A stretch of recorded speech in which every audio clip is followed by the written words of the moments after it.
Hello and welcome. This is my wife Mary and I'm Ed, and we are Branch Davidian Seventh-day Adventists. We're excited you're joining us today. We present or expound on a principle or belief related to the SDA Sabbath School Quarterly each week. The Sabbath School lesson for this quarter is entitled The Promise, God's Everlasting Covenant. This week's lesson is entitled All Future Generations and discusses the covenant God made with Noah, his family, and humanity before and after the flood. Before the flood, God established a covenant of protection for Noah and his family to board the ark, a place of safety from the coming destruction. Thursday's lesson is entitled Only Noah Was Left and discusses the concept of the remnant, found not only here but throughout Scripture. Today we are going to discuss these two topics as they relate to present truth. That is the ark of safety for today and the last remnant church ever to exist. And spoiler alert, the last remnant church is not the SDA church in its current state as many today think. So let's start where Thursday's lesson starts, with the Ark of Safety and remnant church of Noah's day. Genesis 7:23 reads, He, God, blotted out every living thing that was upon the face of the ground, man and animals and creeping things and birds of the air. They were blotted out from the earth. Only Noah was left, and those that were with him in the ark. The Sabbath School lesson then says, in this text, one finds the first mention of the concept of the remnant in the Scriptures. The word translated as was left comes from another word whose root forms are used many times in the Old Testament where the idea of a remnant is conveyed. The lesson then gives a number of other scriptures concerning remnants throughout the history of God's people. In Genesis 45:7, Joseph revealed himself to his brothers who were looking for protection in Egypt from the destroying famine in Canaan. Joseph said, God sent me before you to preserve for you a remnant on earth, to keep alive for you many survivors. Here we again see both a remnant of posterity and a place of safety, an ark, so to speak, in the land of Egypt. Then the lesson cites the remnant in Isaiah 4:3. In declaring Jerusalem's glorious future, Isaiah prophesied, and he who is left in Zion and remains in Jerusalem will be called holy, everyone who has been recorded for life in Jerusalem. The lesson points out that the phrase is left here is similar to the word for was left in Genesis 7:23. The word means remnant.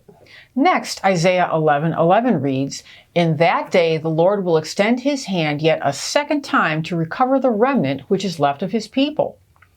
Isaiah 11 is a wonderful chapter that describes a place of safety, or an ark of safety, for God's people in the last days. It is called God's holy mountain, where even the lamb will dwell with the wolf in safety. This ark of safety, also called the premillennial kingdom, is a kingdom to come before the return of Christ, as can be determined here by God's promise of gathering another remnant who are outside of this holy mountain, those located in the Gentile nations that have a heart for righteousness and serving God. This holy mountain in Isaiah is actually a remnant itself, depicted in Daniel 2 as once a small stone, a remnant that came out of a bigger mountain in the days of the Toe Kings. Daniel 2:34-35 reads, You watched while a stone was cut out without hands, which struck the image on its feet of iron and clay and broke them in pieces. And the stone that struck the image became a great mountain and filled the whole earth. So here we see the stone that breaks up the statue of Nebuchadnezzar's dream striking its toes. This stone has work to do. The stone then becomes a great holy mountain. It grows to eventually fill the whole earth. Continuing in verses 44 and 45, we read more about this stone. In these verses, we learn that this stone is a remnant of a prior mountain. The parallelisms here in Daniel 2 inform us that the kingdom described here in verse 45 is indeed the stone of verse 34 and 35. Daniel 2:44-45 reads, And in the days of these kings, the Toe Kings, the God of heaven will set up a kingdom which shall never be destroyed, and the kingdom shall not be left to other people. It, just like the stone in verse 34, shall break in pieces and consume all these kingdoms, and it shall stand forever. Inasmuch as you saw that the stone, the remnant, the 144,000 as we will see, was cut out of the mountain without hands, and that it broke in pieces the iron, the bronze, the clay, the silver, and the gold, the great God has made known to the king what will come to pass after this. The dream is certain, and its interpretation is sure. Here we can see a separation of a remnant stone from a larger mountain. Mountains prophetically represent churches. See Daniel 9, 16 through 20, Ezekiel 36, 1 through 6, Isaiah 56, verse 7, and Micah 4, verses 1 and 2. So the mountain from which the stone is cut evidently represents a church. But which church? Well, since the stone is cut from the mountain in the days of the Toe Kings, it must be God's church in our own day, since, as all SDAs know, we are living in the days of the Toe Kings. Also, we should all be aware of the fact that the Seventh-day Adventist Church was especially set apart by God as His denominated people. It then must be the mountain. So while we know that the SDA Church is the remnant church, this prophecy indicates that there will be a remnant of the remnant, those faithful Adventists who receive the seal and who God uses to establish His kingdom. Now let's look at what is probably the most famous remnant passage, Revelation 12. As we will see, the remnant spoken of here is not the SDA Church in its current state.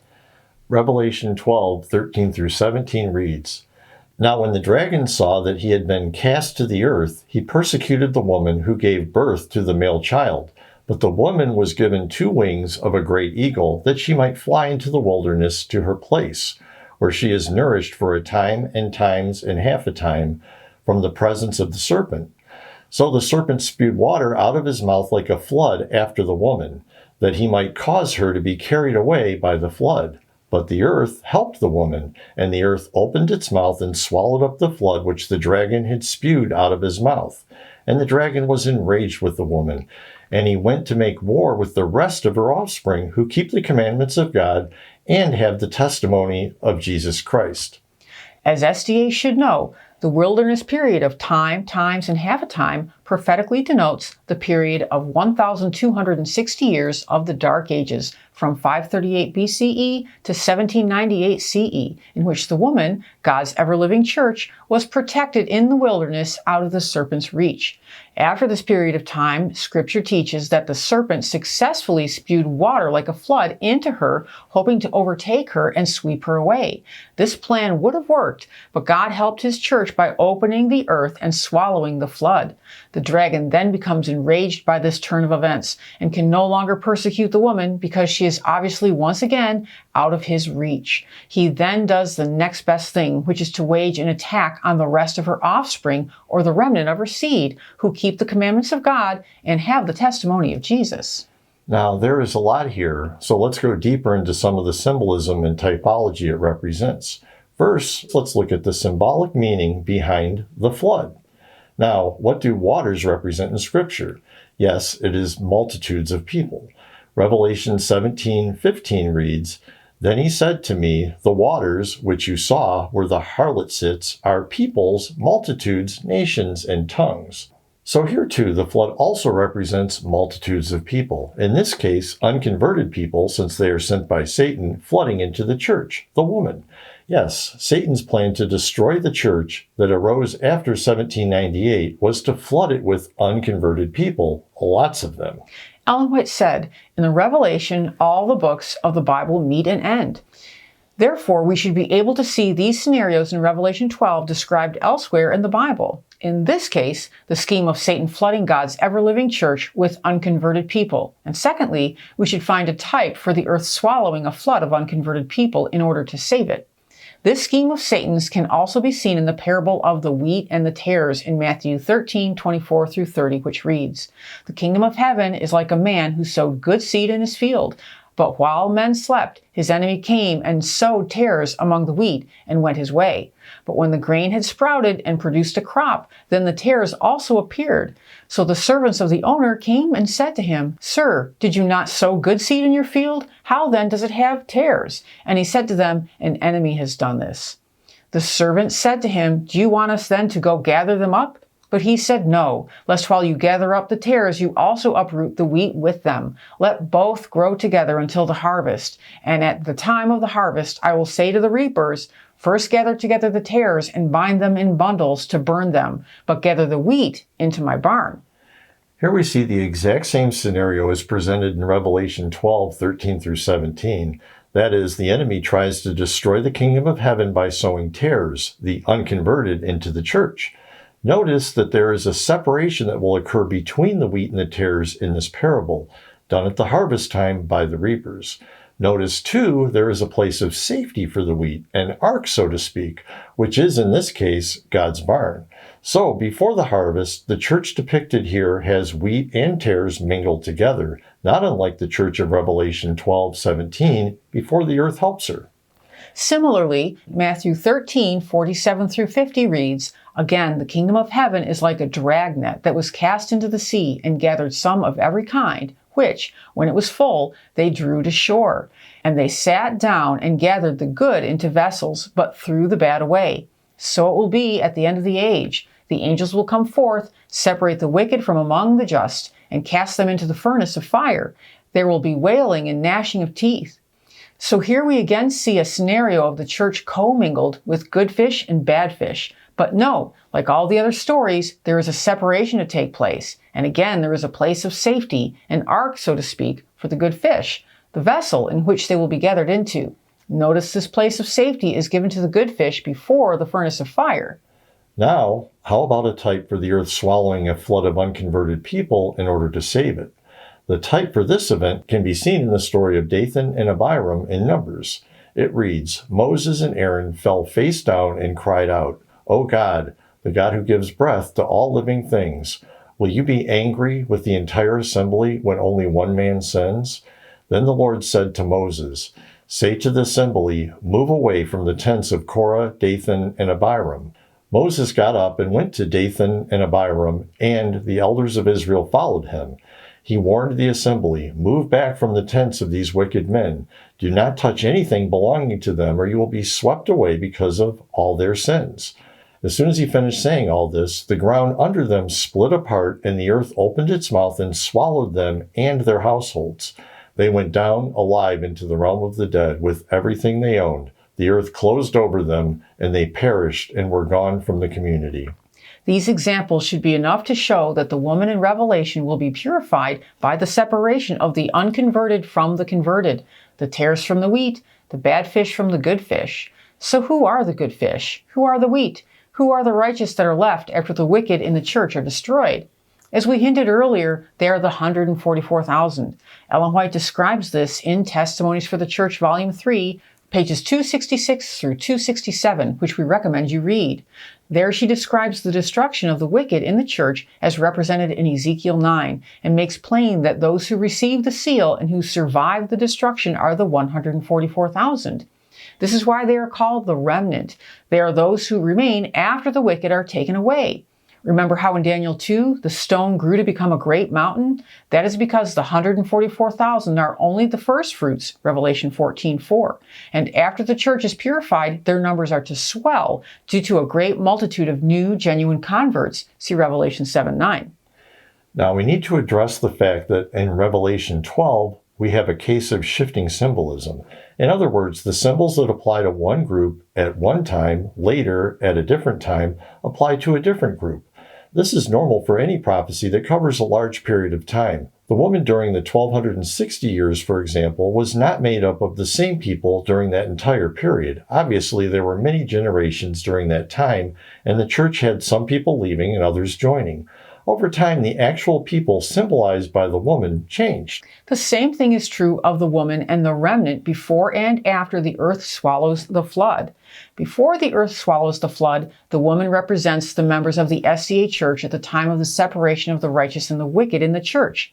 The 144,000 are the righteous remnant left over after the destruction of the wicked. But then there is a shift. The 144,000, being those who are left, will then be the church of God, just like the small stone ready to grow. They then are the woman, and the new converts to the church from that point on will be her offspring. The rest of the offspring at that point will be the great multitude. It is against them that the serpent will make war. Remember, the righteous who are left after the separation in the church are the wheat who are put into the barn of Matthew 13:24 through 30. They are the good fish put into the vessel of Matthew 13:47.